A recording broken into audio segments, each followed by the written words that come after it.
I am going to predict Deltarune. Alright, before I start this video, I'm going to put one last spoiler warning, just in case you accidentally clicked on this video or it showed up in autoplay. This video covers major events in Chapter 3 and 4 of Deltarune, including final bosses, secret bosses, and other major plot points. This is your final warning. Alright, now with that out of the way... It's TV time! Quick disclaimer, I don't claim all of these ideas. If I steal the theory, I'll try and credit them. Anyway, now to Deltarune. We're going to start with the end of Chapter 3. That's where we're introduced to the main antagonist of Deltarune, the Roaring Knight, who I will be referring to as the Knight for time's sake. I, along with most of the Deltarune community, already have figured out who it is. December Holiday, the sibling of Noel and the child of Rudolph and Carol Holiday. We have a couple points of how we know this.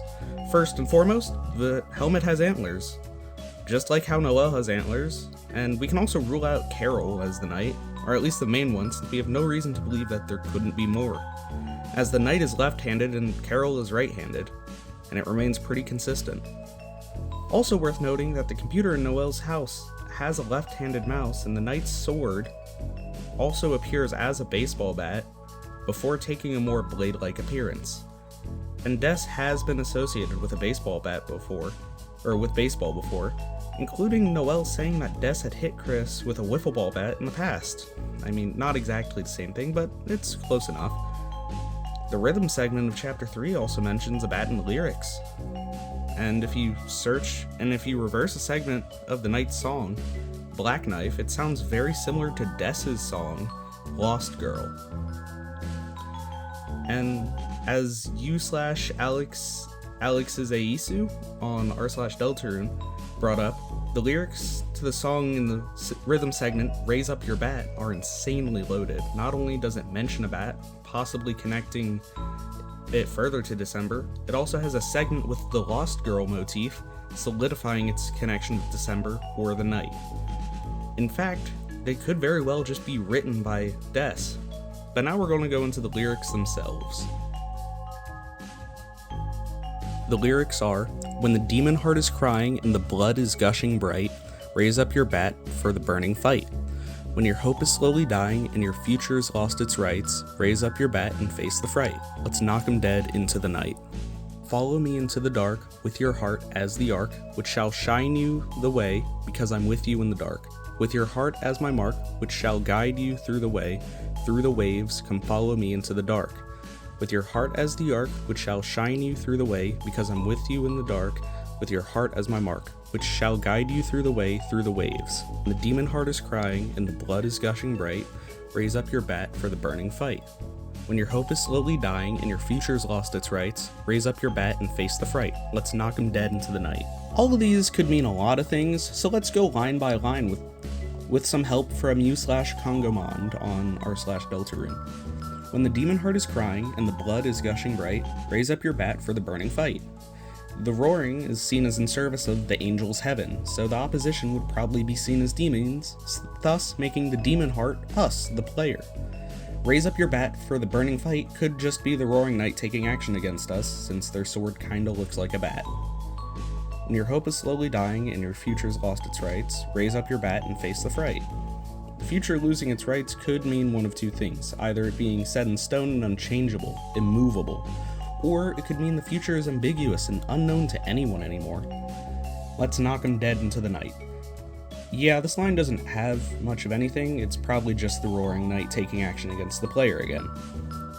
Come follow me into the dark, with your heart as the arc, which shall shine you the way. Now this is where it gets really interesting, as it starts the Lost Girl motif, which is December's theme. Follow me into the dark is probably referencing the dark fountains. With your heart as the arc, which shall shine you the way, is especially interesting though, as in most forms of media, the arc references only one thing. And now, just like MatPat, we are now connecting video games with Christianity, specifically Noah's Ark. For those unaware of the story of Noah's Ark, Noah is told by God to build an ark, a ship, to survive the flood of the earth for 7 days and 7 nights, along with one male and one female of every species, to prevent their extinction. Your heart being the ark could mean us, the soul, is the transportation for Chris, possibly meaning that Chris cannot safely traverse dark worlds. Because I'm with you in the dark, with your heart as my mark, which shall guide you the way through the waves. I'm not too sure about the first two lines, being honest. Maybe some people could comment down below what they mean, but the third one is pretty clear. The soul or heart is Chris's guide. The dark worlds have been likened to water, and the waves would just be the dark world, so we're leading them through the dark world. Now, for those who noticed, I was using the quote-unquote uncensored version of the lyrics, as when you're doing the minigame, Ralsei changes the lyrics, presumably hiding something, but I don't know too much about that right now. But now to the part that I claimed at the beginning, predicting Deltarune. How will I do this? Simple, with the help of Gerson, the Hammer of Justice. Or Jerson, I'm not entirely sure how to pronounce that, but whatever. You see, in Chapter 4, Gerson, the shopkeeper in Waterfall of Undertale, is there as an NPC and a secret boss, and he talks about a book, the one he wrote, Lord of the Hammer, that has chapters that mimics the in-game ones. Chapter 1. The heroes defeat the king and stop the dragon. In Chapter 1, we defeat the Chaos King and stop Susie, who Gerson later says is the dragon. Chapter 2. The heroes do battle in chariots to save the queen. We battle in roller coasters, which could be likened to chariots, and save the queen from starting the roaring. Chapter 3. The heroes travel among the islands and catch a glimpse of Lost Land. The second board of Chapter 3 is islands, and the Lost Lands could be the goal of that board, Atlantis, or the snowy islands above the board. Now on to Chapter 4. A great smith gives the heroes a terrible weapon. Doesn't say it's a blacksmith, but it could be Gerson, a wordsmith. And he could be likened to a great smith as he created Lord of the Hammer. What seems to be a worldwide renowned book. And the terrible weapon could be the Shadow Crystal, as it drove previous owners like Jevel and Spanton insane. Or, because it could be used to make a terrible weapon, the Twisted Sword. Chapter 5. The vast garden is charred in an inferno of jealousy. We'll touch on this one next in a little bit more detail. I have reason to believe that the next chapter will take place in Asgore's garden. Asgore has always been associated with gardening, and there's one more factor that leads me to believe that Asgore might very well be the key to solving all of this. He's in possession of a black shard, the very same one that you can get an equipped Chris by defeating the knight at the end of Chapter 3. This is massive on a scale that's unimaginable. Asgore, the former police chief, has come into contact with the knight. This furthers the connection between the Dreamers and the Holidays.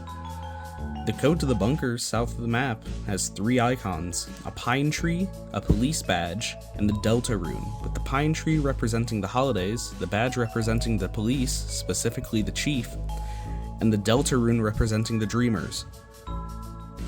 3 different codes are needed, one being found in Dess's guitar, furthering the connection even, further. But who could fulfill all 3 of those other than Asgore?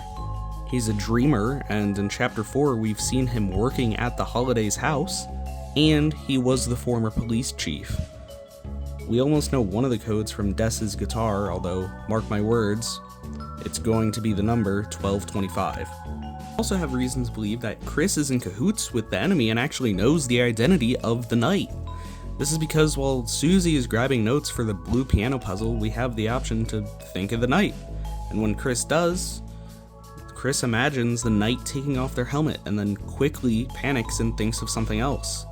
During the holiday house scene, we can also listen on in Chris's phone call, with the person on the other end of the line saying that they're going to sacrifice Undyne soon.